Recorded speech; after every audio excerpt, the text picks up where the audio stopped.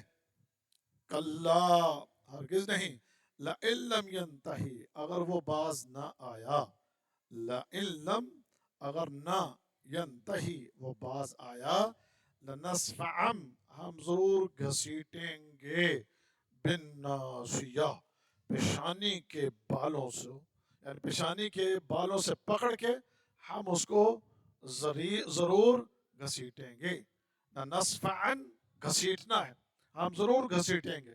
یہ ناشیہ پیشانی کو کہتے ہیں، یعنی پیشانی کے جو بال ہیں، تو ہم ان قریب، یا ہم ضرور اس کو جو ہے پیشانی کے بالوں سے پکڑ کے گھسیٹیں گے. ناسیہ، پیشانی، کاذبہ، جھوٹی ہے، خاطیہ، خطا کار ہے. یعنی یہ جس کی پیشانی کے بالوں سے پکڑ کے کھینچا جائے گا، یہ اس شخص کی پیشانی ہے کہ جو ایک جھوٹا اور ایک گناہ گار ہے. فَلْيَدْعُ، پس چاہیے کہ وہ بلا لے، نادیہ، اپنے ساتھیوں کو، یا اپنے ہم مجلس کو، اپنے مجلس کے اپنے ساتھی جو ہیں ان کو بلا لے. سندعو، ہم بھی بلا لیں گے، الزبانیہ، فرشتوں کو، یعنی ہم بھی پھر فرشتوں کو، جو عذاب کے فرشتے ہیں، ہم ان عذاب کے فرشتوں کو ہم بھی بلا لیں گے. کلا، ہرگز نہیں، لا تطعہ، اس کی بات نہ مانے، واسجد، اور سجدہ کر، وقترب، اور قریب ہو جا. یہ سورۃ العلق. اچھا، اس کی جو پہلی 5 آیتیں ہیں، یہ وہ 5 آیتیں ہیں جو اللہ تعالی نے قرآن حکیم کی سب سے پہلی جو وحی آسمانوں سے جبرائیل امین محمد رسول اللہ صلی اللہ علیہ وسلم پر لے کر آئے تھے، یہ پہلی 5 آیتیں لے کر آئے تھے.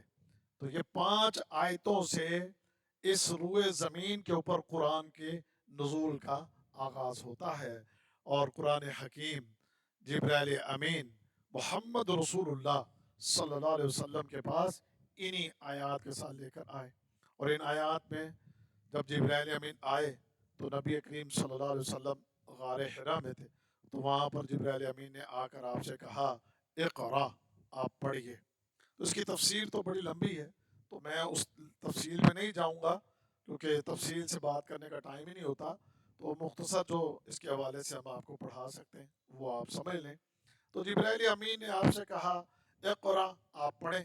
تو نبی کریم صلی اللہ علیہ وسلم نے فرمایا تھا، ما انا بقاری، میں تو پڑھا ہوا نہیں ہوں. تو پھر جبرائیل امین نے آپ کو پکڑا اور اپنے سال لگا کے تھوڑا دبایا، پھر کہا اقرا. آپ نے پھر کہا، ما انا بقاری، میں پڑھا ہوا نہیں ہوں. تو پھر جبرائیل امین نے اس کے بعد پھر پکڑا اور آپ کو دبایا، آپ پڑھیے. پھر آپ نے کہا، ما انا بقاری، تیسری دفعہ پکڑ کے دبایا. تو پھر کہا اقرا، پھر آپ نے پڑھا. کیا پڑھا؟ یہ پہلی آیت، اقرا بسم ربک الذی خلق، پڑھیے اس رب کے نام سے، پڑھیے اپنے رب کے نام سے، الذی خلق، کہ جس نے پیدا کیا. اس کے بعد اگلی آیت میں، خلق الانسان من علق، پیدا کیا انسان کو علق سے. علق کیا ہوتا ہے؟ دیکھیں، انسان کی تخلیق کے یہ مختلف مراحل ہیں. انسان کا سب سے تخلیق کا پہلا مرحلہ جو تھا وہ کیا تھا؟ کہ انسان کی تخلیق کا پہلا مرحلہ وہ مٹی تھی، کہ مٹی سے اللہ تعالیٰ نے انسان کو پیدا کیا ہے. مٹی کے بعد جو آگے سلسلہ چلا ہے انسان کا، وہ پھر ان 2 پانیوں کے ملنے سے، کہ جو اللہ تعالیٰ نے ایک نظام رکھا ہے ملاپ کا، اس ملاپ کے بعد جو 2 پانی اکٹھے ہوتے ہیں، اس پانی سے اس کی نسل جو ہے آگے اللہ تعالیٰ نے پھیلائی. اب وہ پانی جو ہے جو رحم میں ہوتا ہے، وہاں پر وہ پانی سب سے پہلے جو شکل اختیار کرتا ہے وہ جمے ہوئے خون کی شکل اختیار کرتا ہے، اس کو علق کہتے ہیں۔ اور یہ جمع ہوا خون جو ہے یہ رحم کے اندر، رحم کے کسی بھی حصے میں چپک جاتا ہے، علق چپکنے کو بھی کہتے ہیں۔ تو لہذا یہ اس رحم میں چپکنے والا جمع ہوا خون، اسی سے پھر آگے اللہ نے انسان کی تخلیق کر دی۔ تو لہذا اللہ نے فرمایا خلق الانسان من علق، انسان کو تخلیق کیا اللہ نے جمع ہوئے خون سے۔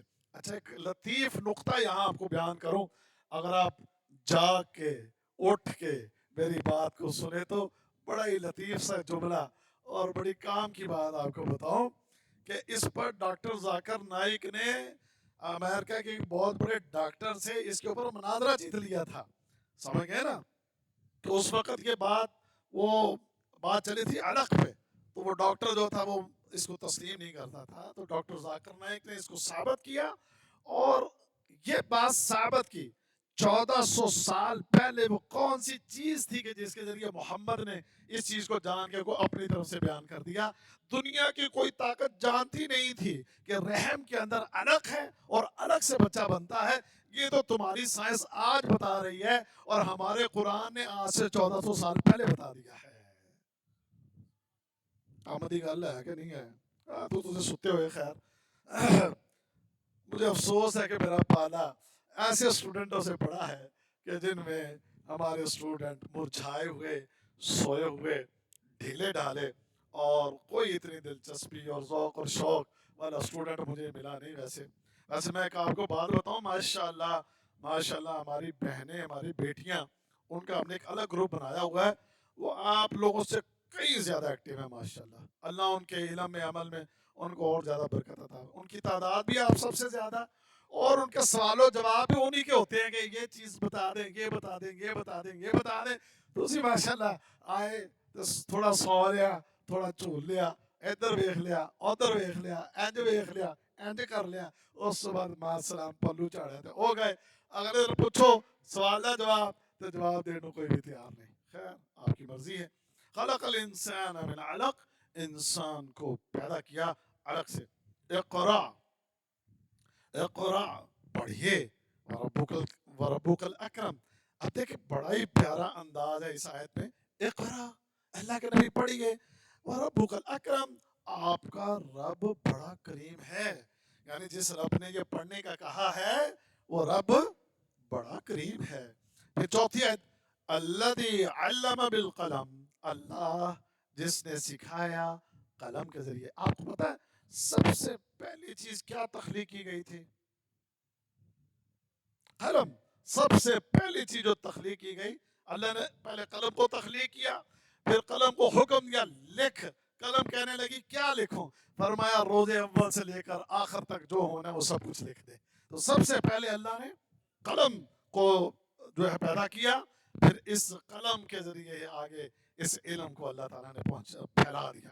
اب دیکھیں اللہ نے انسان کو یہ لکھنا سکھایا، اللہ نے انسان کے دماغ میں ڈالا، لکھنا کیسے سیکھے گا، اور پھر تیرا یہ لکھا ہوا آگے آنے والے زمانے میں دور تک کیسے جائے گا۔